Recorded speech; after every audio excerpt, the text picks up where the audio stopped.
મિત્રો, વડોદરામાં એટલા બધા ટેલેન્ટેડ લોકો છે અને આજે આપણા પોડકાસ્ટ સ્ટુડિયોમાં એક એવા વ્યક્તિ પધાર્યા છે. હું તમને અવાજ સંભળાવું. જય જીનેન્દ્ર. कैसे हैं जय जिनेन्द्र? શું લાગ્યું તમને? લાગ્યું ને કે તારક મહેતા કા ઉલ્ટા ચશ્માના દયાબેન આવી ગયા છે? નમસ્તે. નમસ્તે. તો તમે આ મિમિક્રી કરવાનું દયાબેનનું ક્યાંથી સ્ટાર્ટ કર્યું?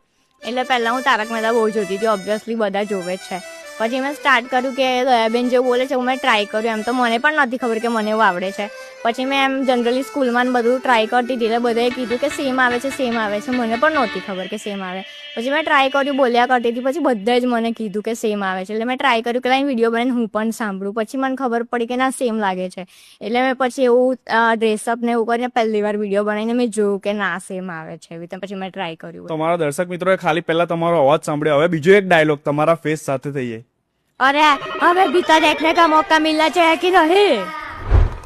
તમારી કઈ રીલ જે છે વાયરલ થઈ હતી? તમારો કોઈ મોસ્ટ વ્યૂ વિડીયો ઇન્સ્ટાગ્રામ પર? અમારે ઇન્સ્ટાગ્રામ પર મેં પિન કરેલો છે દયાબેનના ગેટઅપ સાથે. અને બીજો જે અમદાવાદી મેન છે આપણા કુશલ મિસ્ત્રી, એમની સાથે બનાવ્યું હતું. એમણે પણ મને સામેથી કોન્ટેક્ટ કર્યો હતો કે આપણે આવી રીતે વિડીયો બનાવી. એ વડોદરા આવ્યા હતા. મને પેલું બચુભાઈ મૂવી છે ને એમાં હું પણ હતી અને એ પણ હતા. અમારી સાથે અમે જોડે કામ કર્યું હતું. એમાંથી મેં એમને પણ મારો વોઇસ સંભળાયો હતો. તો ખુશ થઈ ગયા મને કે હું આવીશ, આપણે સાથે વિડીયો બનાવી. એટલે એ પણ મારો વિડીયો છે ઇન્સ્ટાગ્રામ. અરે પેલું એક ડાયલોગ થઈ જાય, આઈએ પધારીએ વાળું દયાબેન. આઈએ પધારીએ ટોપુ કે પાપા, આઈએ પધારીએ ટોપુ કે પાપા.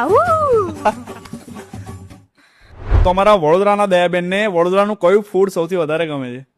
મેં તો મોસ્ટલી ઘરનું જ ખાવાનું ખાઉં છું. મમ્મી એટલે કે એટલે ઘરનું જ ખાવાનું, બહાર તો ખાવાનું જ નહીં, ઘરનું જ ખાવાનું. તો તારક મહેતાના જે દયાબેન છે એમને તો ગરબા રમવાનું બહુ ગમે છે. તમારા વિશે શું છે?